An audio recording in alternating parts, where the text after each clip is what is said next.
నమస్తే, welcome to ANN. నేను లక్ష్మీనాగ్ నరహర్శెట్టి. బుల్టెన్లో ముందుగా హెడ్లైన్స్. మున్సిపల్ ఎన్నికల నామినేషన్ల స్క్రూటీ ప్రక్రియ పూర్తి. బరిలో నిలిచిన అభ్యర్థులు 19,600 మంది. ఇవాళ CM Revanth Reddy Zoom meeting. Municipal ఎన్నికల నేపథ్యంలో పార్టీ పరంగా తీసుకోవాల్సిన అంశాలపై చర్చ. భారత్తో మ్యాచ్ను బహిష్కరిస్తున్నట్లు పాక్ ప్రభుత్వ ప్రకటన. పాక్ నిర్ణయంపై ఐసీసీ ఘాటు హెచ్చరికలు. జమ్మూ కాశ్మీర్లో భూకంపం. రిక్టర్ స్కేల్పై భూకంప తీవ్రత 4.8గా నమోదు.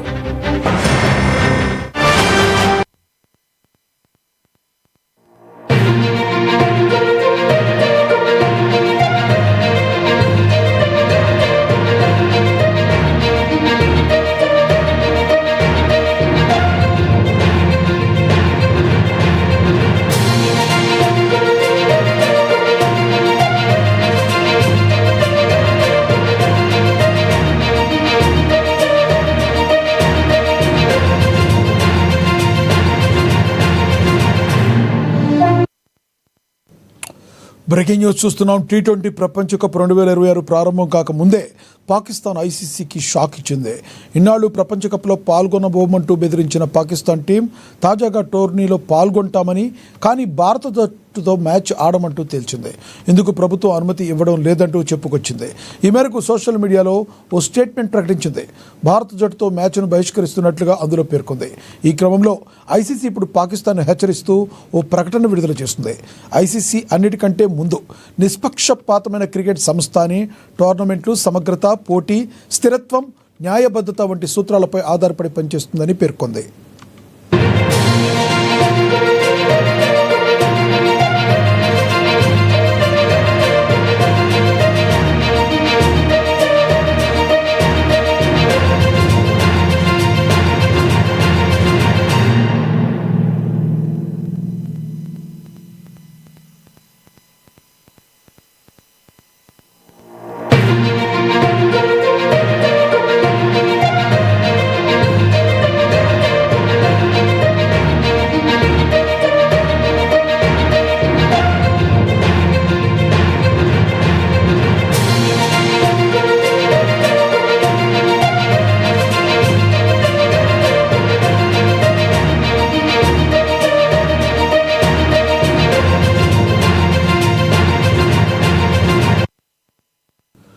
T20 ప్రపంచ కప్ 2026 ప్రారంభం కాకముందే పాకిస్తాన్ ఐసీసీకి షాక్ ఇచ్చింది. ఇన్నాళ్ళు ప్రపంచ కప్లో పాల్గొనబోమంటూ బెదిరించిన పాకిస్తాన్ టీం తాజాగా టోర్నీలో పాల్గొంటామని, కానీ భారత జట్టుతో మ్యాచ్ ఆడమంటూ తేల్చింది. ఇందుకు ప్రభుత్వం అనుమతి ఇవ్వడం లేదంటూ చెప్పుకొచ్చింది. ఈ మేరకు సోషల్ మీడియాలో ఓ స్టేట్మెంట్ ప్రకటించింది. భారత జట్టుతో మ్యాచ్ను బహిష్కరిస్తున్నట్లుగా అందులో పేర్కొంది. ఈ క్రమంలో ఐసీసీ ఇప్పుడు పాకిస్తాన్ను హెచ్చరిస్తూ ఓ ప్రకటన విడుదల చేసింది. ఐసీసీ అన్నిటికంటే ముందు నిష్పక్షపాతమైన క్రికెట్ సంస్థ అని, టోర్నమెంట్లు సమగ్రత, పోటీ, స్థిరత్వం, న్యాయబద్ధత వంటి సూత్రాలపై అది ఆధారపడి పనిచేస్తుందని పేర్కొంది.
రైట్, మరో బ్రేకింగ్ న్యూస్ చూస్తున్నాం. తెలంగాణలో మున్సిపల్ ఎన్నికల సందడి తారాస్థాయికి చేరుకుంది. ఎన్నికల అధికారులు నామినేషన్ల స్క్రూటినీ ప్రక్రియను విజయవంతంగా పూర్తి చేశారు. మొత్తంగా 123 మున్సిపల్ సంస్థల్లో 2,996 వార్డులకు గాను వేలాదిగా నామినేషన్లు దాఖలు కాగా తుది పరిశీలన అనంతరం ప్రస్తుతం బరిలో 19,608 మంది అభ్యర్థులు నిలిచారు. పత్రాల సమర్పణలో లోపాలున్న నామినేషన్లు అధికారులు తిరస్కరించడంతో ఈ సంఖ్య ఖరారైంది. నామినేషన్ల ఉపసంహరణకు ఈ నెల 3వ తేదీ వరకు గడువు ఉంది.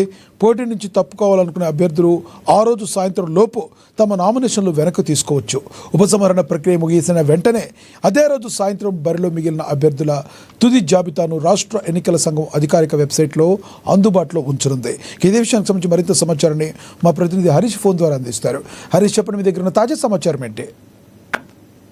రైట్ లక్ష్మణ్, మున్సిపల్ ఎన్నికలకు సంబంధించి కూడా నామినేషన్ల పరిశీలన పూర్తయింది. ఇక పెద్ద ఎత్తున నామినేషన్లకు సంబంధించి కూడా దాఖలైన పరిస్థితి అయితే కనిపిస్తా ఉంది. ప్రధానంగా మొత్తంగా మున్సిపల్ ఎన్నికల బరిలో 19,608 మంది అభ్యర్థులకు సంబంధించి కూడా నామినేషన్ దాఖలు చేశారు.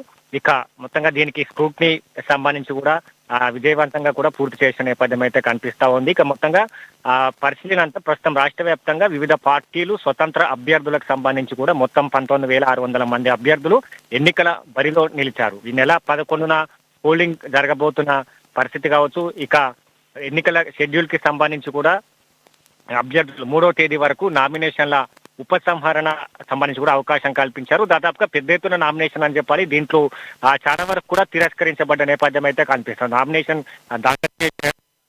డాక్యుమెంటేషన్ సరిగా లేని వారికి కూడా తిరస్కరించిన నేపథ్యం అయితే కనిపిస్తా ఉన్నది. ఇక 3వ తేదీ వరకు కూడా నామినేషన్ల ఉపసంహరణకు గడువు ఉన్నది కాబట్టి గడువు ముగిసిన అనంతరం సాయంత్రంలో ఎన్నికల బరిలో నిలిచే తుది జాబితాను ఎన్నికల అధికారులు అధికారికంగా ఆన్లైన్ లో పొందుపరిచిన నేపథ్యం అయితే కనిపిస్తా ఉంది. హరీష్, అయితే ఇక్కడ ప్రధానంగా రెబల్స్ బెడద నుంచి తప్పించుకుంటాకి పార్టీలు ఎటువంటి ఫార్ములాను యూజ్ చేయబోతున్నాయంటే ఏం చెప్తారు మీరు? రైట్, మొత్తంగా స్వతంత్ర అభ్యర్థులకు సంబంధించి కూడా చాలా వరకు నామినేషన్ దాఖలు చేశారు. ఎందుకంటే ఏదైతే వివిధ పార్టీలకు సంబంధించి కావచ్చు, ఇక్కడ కాంగ్రెస్ పార్టీ అలాగే బీజేపీ బీఆర్ఎస్ పార్టీకి సంబంధించి కూడా చాలా వరకు ఆశావాహులు తమకు సంబంధించి కూడా టికెట్ దక్కుతుందని కూడా ఆశించిన నేపథ్యం కావచ్చు. పలు ఫిల్టరింగ్ చేసిన నేపథ్యం అయితే కనిపిస్తోంది. ఇక కాంగ్రెస్ పార్టీ నుంచి చూస్తే చాలా వరకు అబ్జర్వర్లను పంపడం జరిగింది. అక్కడ సంబంధించి కూడా బలాబలాలను తెలుసుకుని అభ్యర్థికి సంబంధించి కూడా బీఫామ్ ఇచ్చిన పరిస్థితి అయితే కనిపిస్తా ఉంది. కాబట్టి ఇక మిగతా పార్టీలకు సంబంధించి కూడా ఇదే అంటే ఒక్కొక్క అయితే మున్సిపల్ కార్పొరేషన్ కి సంబంధించి కూడా ఒకే పార్టీ నుంచి ముగ్గురు సంబంధించి కూడా ఆశావాహులు వాళ్ళు ఏదైతే తమకు బీఫామ్ ఇవ్వాలని కూడా కోరిన నేపథ్యం అయితే కనిపిస్తుంది. దీంట్లో ప్రధానంగా కొంతమంది పార్టీ నుంచి స్వతంత్ర అభ్యర్థులుగా నామినేషన్ దాఖలు చేశారు. వారికి సంబంధించి కూడా పార్టీ అక్కడ నేతలను పంపడం జరుగుతుంది. వాళ్ళకి సంబంధించి కూడా సంజాయించే పనిలో పడ్డది కాబట్టి అక్కడ సంబంధించి కూడా వాళ్ళు విత్డ్రా చేసుకునే అవకాశం ఉంటుంది. మరికొంతమంది స్వతంత్ర అభ్యర్థులు కూడా నామినేషన్ దాఖలు చేశారు కాబట్టి వాళ్ళు కూడా విత్డ్రా చేసుకునే అవకాశం అయితే కనిపిస్తా ఉంటుంది. దీంట్లో ఇంకా ప్రధానంగా పలు ఏదైతే డాక్యుమెంటేషన్ సంబంధించి కావచ్చు, ఆ లోపాలకు సంబంధించి కూడా పూర్తిగా కొన్ని నామినేషన్లు తిరస్కరణకు గురయ్యే అవకాశాలు అయితే కనిపిస్తాయి. కాబట్టి ఇక మొత్తంగా 120 మున్సిపల్ సంస్థలకు సంబంధించి కూడా 2,996 వార్డులకు సంబంధించి కూడా ఈ 19,600 మంది అభ్యర్థులు బరిలో నిలిచిన నేపథ్యం అయితే కనిపిస్తా ఉన్నది. ఇక నామినేషన్ లోపాలు ఉన్న నామినేషన్లు అధికారులు తిరస్కరించడం కూడా జరిగింది. ఇక మొత్తంగా 3వ తేదీకి సంబంధించి కూడా గడువు ఉన్నది కాబట్టి ఎవరైతే టికెట్ ఆశించి దక్కని వారు ఉన్నారో వాళ్ళకి కూడా పార్టీ పరంగా కూడా సంజాయించే పనిలో ఉన్నారు. వాళ్ళకు ఇతర అవకాశాలు కల్పిస్తామని కూడా చెప్పి వాళ్ళని విత్డ్రా చేసుకునే పరిస్థితులు అయితే కనిపిస్తా ఉన్నాయి. కాబట్టి మరికొంతమంది దీన్ని విత్డ్రా చేసుకునే అవకాశాలు అయితే కనిపిస్తా ఉన్నాయి. ఇక ఎన్నికల హీట్ పెరిగిందని చెప్పొచ్చు. ఎందుకంటే ప్రధాన పార్టీలు అనుకోండి ఇప్పటికే సీఎం రేవంత్ రెడ్డి బహిరంగ సభలకు సంబంధించి కూడా షెడ్యూల్ ఖరారు, ఇతర పార్టీలకు సంబంధించి కూడా ఆ నేతలు బహిరంగ సభలు షెడ్యూల్ ఖరారు చేసుకుంటా ఉన్నారు. ఈసారి మున్సిపల్ ఎన్నికలకు సంబంధించి కూడా ఏదైతే హోరాహోరీ జరిగే అవకాశాలు అయితే ఉన్నాయని చెప్పొచ్చు. Lakshman, thank you Harish.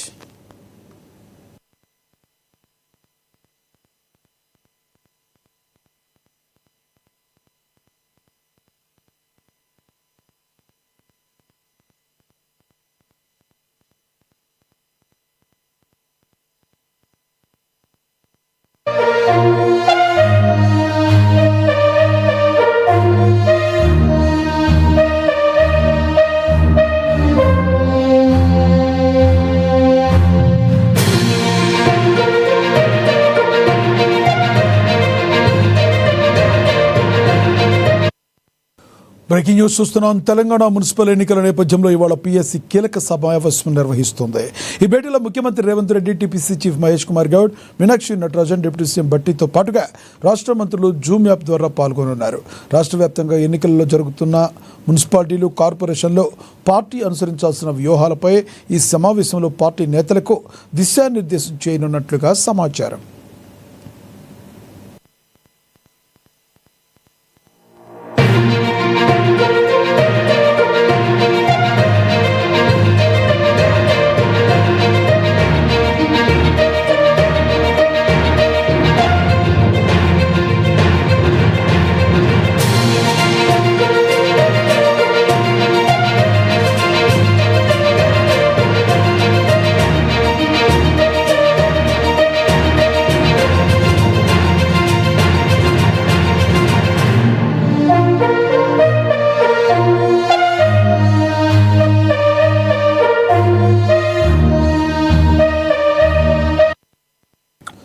Telangana municipal ఎన్నికల నేపథ్యంలో ఇవాళ పీఎస్సీ కీలక సమావేశం నిర్వహిస్తుంది.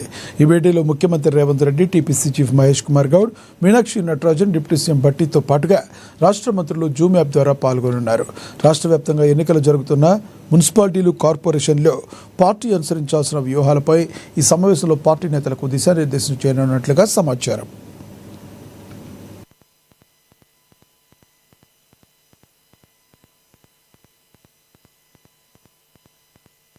పల్నాడు జిల్లా సత్తెనపల్లిలో రాజకీయ వేడి రాజుకుంది.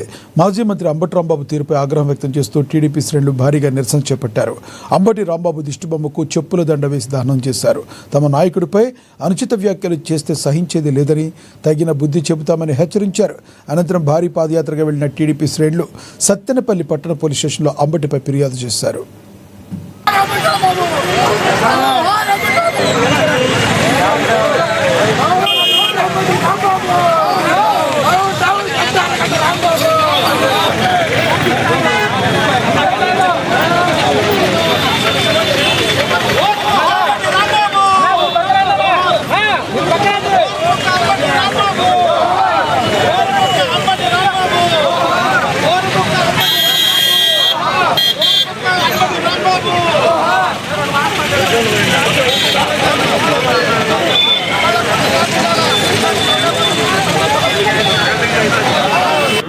భాష ఉపయోగించుకుంటారు. ఎందుకంటే మామూలు వాళ్ళకంటే కూడా చాలా ఇబ్బందిగా మాట్లాడి ఆ మాటలు చెప్పుకుంటే కూడా మనకి ఎంతో ఎందుకంటే పేపర్లో కూడా రాయడానికి వాళ్ళు ఉన్నారంటే చెప్పకూడని మాటలు రాశారు. అటువంటి మాటలు మాట్లాడి మరి అసలు భయపడతారేమో, జనాన్ని భయపెట్టాలని, ఒక రౌడీలాగా ప్రవర్తించినందుకు ఆయన కఠినంగా శిక్షించాలని మా పార్టీ తరఫున మరోసారి ఇటువంటి రాకుండా, ఎందుకంటే ఇంతవరకు బాధాకి ఎక్కల ఇది కూడా ఏంటంటే దానికి ఎందుకు సమానం పొందకుండా ఆయన తెలుసుకుని ఉంటాడని తెలియజేస్తాను. మహబూబాబాద్ జిల్లా గార్ల మండల కేంద్రంలో ఆధ్యాత్మిక శోభ వెల్లివిరిసింది. జైనుల ఆరాధ్య దైవమైన మహావీర్ జైన్ మందిరాన్ని పాలరాతితో సుందరంగా పునర్నిర్మించారు. ఈ సందర్భంగా గత 4 రోజులుగా భక్తుల మందిరంలో ప్రత్యేక పూజలు, ఆరాధనలు నిర్వహించారు. గురువుల శాంతి ప్రసంగాలతో ఆధ్యాత్మిక మార్గంలో పయనించిన భక్తులు అనంతరం పట్టణ పుర వీధుల్లో భారీ శోభయాత్ర చేపట్టారు. భక్తి, నృత్యాలు, ఆట పాటలతో గార్ల పుర వీధులు ఆధ్యాత్మిక శోభను సంతరించుకున్నాయి.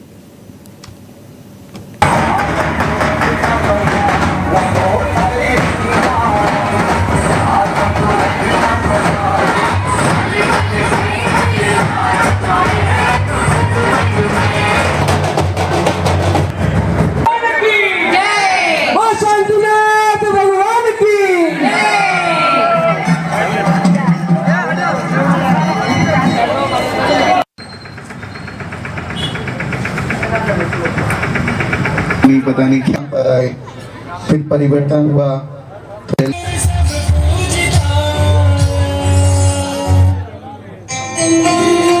दर्शन हमारे लिए सचमुच में ही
బ్రేకింగ్ న్యూస్ చూస్తున్నాం. తెలంగాణను ఒకప్పుడు ఉలిక్కిపడేలా చేసిన ఫోన్ ట్యాపింగ్ కేసు ఇప్పుడు క్లైమాక్స్కు చేరుకుంటుంది.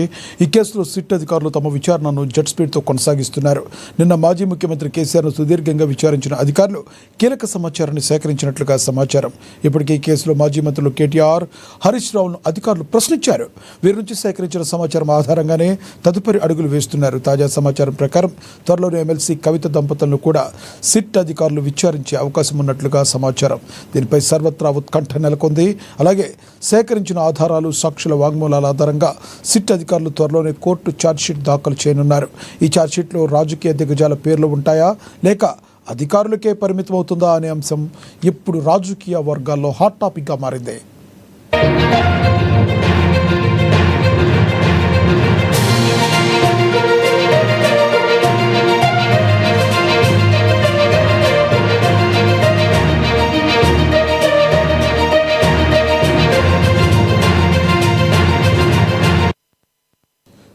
తెలంగాణను ఒకప్పుడు ఉలిక్కిపడేలా చేసిన ఫోన్ ట్యాపింగ్ కేసు ఇప్పుడు క్లైమాక్స్కు చేరుకుంటుంది. ఈ కేసులో సిట్ అధికారులు తమ విచారణను జెట్ స్పీడ్తో కొనసాగిస్తున్నారు. ఇక ఇదే విషయానికి సంబంధించి మరింత సమాచారాన్ని మా ప్రతినిధి హరీష్ అందిస్తారు ఫోన్ ద్వారా. హరీష్, చెప్పండి, ఇప్పటి వరకు కూడా హరీష్ రావును కావచ్చు, కేటీఆర్ని కావచ్చు, కేసీఆర్ని కావచ్చు, వీళ్ళందరినీ కూడా ప్రశ్నించింది సిట్. రానున్న రోజుల్లో కవితను కూడా ప్రశ్నించే అవకాశం ఏమైనా ఉందంటారా? ఎటువంటి నిర్ణయం తీసుకోబోతుందంటారు సిట్? మీ దగ్గర ఉన్న తాజా సమాచారం ఏంటి? లక్ష్మ, తెలంగాణలో సంచలనం సృష్టించిన ఫోన్ ట్యాపింగ్ కేసుకు సంబంధించి కూడా కీలక దశకు చేరుకున్న పరిస్థితి అయితే కనిపిస్తా ఉంది. ఎందుకంటే దీంట్లో ప్రధానంగా ఏదైతే మాజీ సీఎం కేసీఆర్ వరకు విచారణ కొనసాగిన నేపథ్యం కావచ్చు, ఇక మొత్తంగా మాజీ మంత్రులు హరీష్ రావు, కేటీఆర్ అలాగే సంతోష్ రావుతో పాటుగా గతంలో పనిచేసిన పోలీస్ అధికారులను సైతం కూడా విచారణ చేశారు. వాళ్ళ స్టేట్మెంట్ కూడా రికార్డ్ చేయడం జరిగింది. ఇక బాధితులకు సంబంధించి కూడా ఎవరికైతే ఫోన్ ట్యాపింగ్ గురయ్యారో వాళ్ళకి సంబంధించి కూడా బాధితుల స్టేట్మెంట్ సిట్ బృందం రికార్డ్ చేసిన పరిస్థితి అయితే కనిపిస్తా ఉంది. ఇక క్లైమాక్స్ కి చేరుకుందని చెప్పొచ్చు. దీంట్లో ఇంకా మిగిలిన సంబంధించి కూడా, ఎందుకంటే మాజీ ఎమ్మెల్సీ కవిత సంబంధించి కావచ్చు, జాగృతి అధ్యక్షురాలు, అలాగే తన భర్తకు సంబంధించి కూడా ఫోన్ ట్యాపింగ్ గురైనట్టుగా కూడా ఆమె ఏదైతే మీడియా ముఖంగా కూడా వెల్లడించడం జరిగింది. తన భర్త ఫోన్ కూడా ట్యాపింగ్ చేశారు.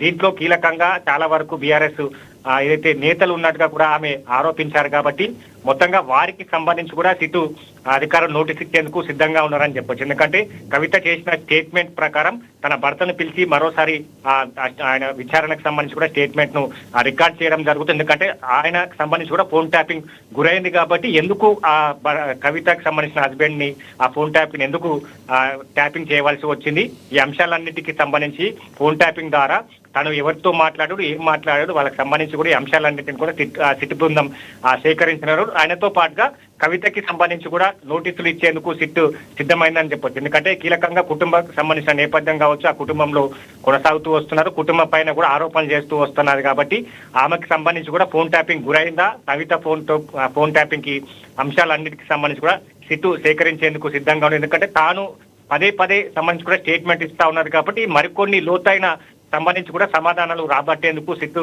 బృందం అయితే సిద్ధంగా ఉన్నదని చెప్పొచ్చు. వీళ్ళిద్దరికి సంబంధించి కూడా నోటీసులు ఇచ్చేందుకు సిద్ధంగా ఉన్నది. ఇక ఈ 2-3 రోజులకు సంబంధించి కూడా ఇరువురిని పిలిచి స్టేట్మెంట్ రికార్డ్ చేయనున్నది. ప్రధానంగా 4.5 గంటల పాటు మాజీ సీఎం కేసీఆర్ కి సంబంధించి కూడా కీలకమైన ప్రశ్నల వర్షం కురిపించిన నేపథ్యం అయితే కనిపిస్తుంది. దీంట్లో ప్రధానంగా సాక్షులు, నిందితులు ఇచ్చిన వాంగ్మూలం ఆధారంగా కేసీఆర్ పైన కూడా ప్రశ్నలు అడిగిన నేపథ్యం, వీడియోగ్రఫీ ద్వారా కూడా దీన్ని రికార్డ్ చేయడం జరిగింది. విచారణలో భాగంగా వాళ్ళు కీలక ప్రశ్నలు అయితే అడిగిన నేపథ్యం అయితే కనిపిస్తుంది. దీంట్లో ప్రధానంగా ప్రభాకర్ రాధాకృష్ణారావు స్టేట్మెంట్ ఇచ్చిన అంశాలనే ఇప్పుడు ప్రశ్నలు అడిగినట్టుగా తెలుస్తుంది. మీరు ఫోన్ ట్యాపింగ్ చేయమంటేనే ఆదేశాల మేరకి ఫోన్ ట్యాపింగ్ చేశామని కూడా పోలీసు అధికారులు చెప్పారు. దీంట్లో ఎంతవరకు వాస్తవం ఉన్నట్టుగా కూడా స్ట్రేట్ ఫార్వర్డ్ క్వశ్చన్స్ అడిగినట్టుగా తెలుస్తా ఉన్నది. దీంట్లో మాజీ డీసీపీ రాధాకిషన్ రావు సంబంధించి కూడా మీరు ఎప్పుడైనా అంటే తన రిటైర్మెంట్ తర్వాత ఎప్పుడైనా మాట్లాడారా, ఫోన్ ట్యాపింగ్ సంబంధించిన డేటాను మీకు ఎవరు అందజేశారు, సిట్ కు సంబంధించిన ఈ అంశాలన్నిటి కూడా నిన్న కేసీఆర్ పైన ప్రశ్నల వర్షం కురిపించిన నేపథ్యం అయితే కనిపిస్తా ఉన్నది. మొత్తంగా దీన్ని అన్ని స్టేట్మెంట్లు రికార్డ్ చేయడం జరిగింది. స్టేట్మెంట్ కి సంబంధించి కూడా ఇక పలువురు అంటే ఇద్దరు ఎమ్మెల్సీ కవిత అలాగే తన భర్త సంబంధించి కూడా స్టేట్మెంట్లను రికార్డ్ చేసిన తర్వాత దీనికి పులి స్టాప్ పడనుంది. దీనంతా కూడా కోర్టుకి సంబంధించి కూడా నివేదికను ఛార్జ్ షీట్ రూపంలో సిట్ బృందం కోర్టుకి సమర్పించనుంది. దీనికి మరికొన్ని రోజులు అంటే అతి స్వల్ప కాలంలో కూడా దీనికి సంబంధించి కూడా సిట్ క్లోజ్ చేయాలనుకుంటూ దీంట్లో కీలకంగా ఉన్న దోషులకు సంబంధించి కూడా ఈ చట్టపరంగా కూడా శిక్షలు వేసేందుకు సిద్ధంగా ఉన్నది. వాళ్ళపైన చర్యలు తీసుకునేందుకు ఆ సిట్టు బృందానికి సంబంధించి కూడా కోర్టుకు ఛార్జ్ షీట్ సమర్పించేందుకు సిద్ధంగా ఉన్నదని చెప్పొచ్చు. దీంట్లో కవితకి సంబంధించి ఆమె భర్తకి సంబంధించి కూడా నోటీసులు జారీ చేసేందుకు సిద్ధంగా ఉన్నట్టు కూడా సమాచారం అందుతున్న పరిస్థితి అయితే ఉంది. Lakshman, thank you Harish.